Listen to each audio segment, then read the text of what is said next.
Hello ಎಲ್ರಿಗೂ ನಮಸ್ಕಾರ. ನಾನು ನಿಮ್ಮ ಜಯಶ್ರೀ ಶೆಟ್ಟಿ. ಸೊ ತುಂಬ ದಿನ ಆದಮೇಲೆ ನಾನು ವಿಡಿಯೋ ಮಾಡ್ತಿರೋದು. ಸೊ ಇವತ್ತಿನ ರೆಸಿಪಿ ಏನಪ್ಪ ಅಂತಂದರೆ ಗಣೇಶ ಹಬ್ಬಕ್ಕೆ ತುಂಬ ಫೇಮಸ್ ಆಗಿರೋವಂಥ ಕಡಲೆಕಾಯಿ ಹೊಸಲಿ. ಸೊ ಕಡಲೆಕಾಯಿ ಹೊಸಲಿನ ಹೇಗೆ ಮಾಡೋದು ಅಂತ ತುಂಬ ಈಸಿಯಾಗಿ ಕ್ವಿಕ್ಕಾಗಿ ನಾನು ನಿಮ್ಗೆ ಹೇಳ್ಕೊಡ್ತೀನಿ.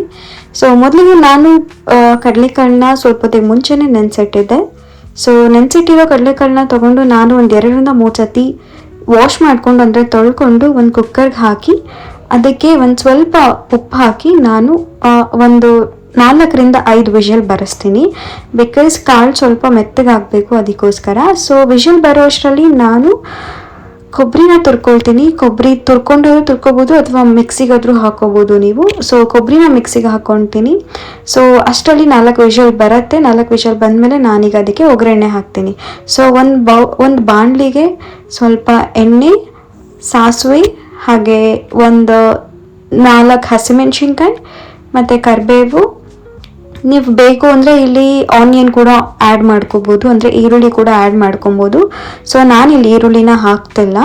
ಸೊ ಇಷ್ಟನ್ನು ಹಾಕ್ಕೊಂಡು ಅದಾದಮೇಲೆ ಕಾಳು ಅಂದರೆ ಏನು ವಿಷಲ್ ಬರ್ಸ್ಕೊಂಡು ಇಟ್ಕೊಂಡಿದ್ವಿ ಕಾಳನ್ನ, ಆ ಕಾಳನ್ನ ಹಾಕಿ ಸ್ವಲ್ಪ ಕೊತ್ತಂಬರಿ ಕಟ್ ಮಾಡಿಕೊಂಡು ಅದ್ರ ಮೇಲೆ ಉದುರಿಸ್ಕೊತೀನಿ. ಸೊ ಅದಾದಮೇಲೆ ನಾವೇನು ಕೊಬ್ಬರಿನ ರುಬ್ಬಿಟ್ಕೊಂಡಿದ್ದೆ ಅಂದರೆ ಮಿಕ್ಸಿಗೆ ಹಾಕ್ಕೊಂಡಿದ್ದೆ, ಆ ಪುಡಿನ ಕೊಬ್ಬರಿನ ಇಲ್ಲಿ ಹಾಕ್ತಾ ಇದ್ದೀನಿ. ಸೊ ಇಷ್ಟನ್ನು ಹಾಕಿ ಕಲಸಿಟ್ಕೊಳ್ಳಿ. ಉಪ್ಪು ಲಾಸ್ಟಲ್ಲಿ ನೋಡ್ಕೊಳ್ಳಿ, ಉಪ್ಪು ಸಾಲಿಲ್ಲ ಅಂದರೆ ನೀವು ಉಪ್ಪನ್ನ ಹಾಕೊಬೋದು.